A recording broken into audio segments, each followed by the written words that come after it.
But there's a big debate about whether they should open the schools because of COVID and because Omicron is so much more contagious.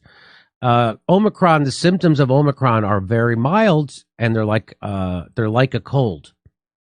And a lot of people are saying that's good because that signals the end of the pandemic, because now we're going to become endemic, and now it will just circulate, and the symptoms that it will present with are those of a cold. Even though it's not, it's the Omicron cold.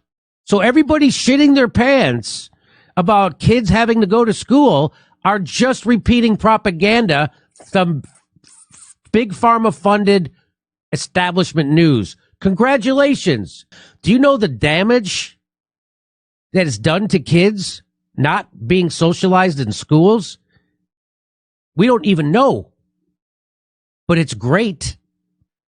And the Chicago Public Schools Teacher Union are so fear-mongered, they just voted to end in-person school.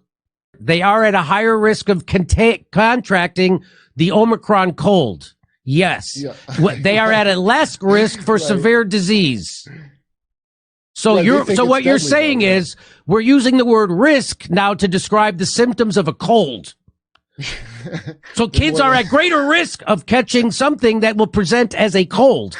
Top 5 Zoe reported symptoms. So this is the early London data, right? Most common, runny nose.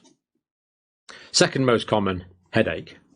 Third most common, fatigue. Sometimes the fatigue was bad, sometimes it was mild. Fourth most common feature, sneezing. Fifth most common feature, sore throat. The implication is obvious. If you have any of these and you've had colds in the past, you're going to think it's a cold, but it may well not be. It may be a Omicron cold. Need to get tested.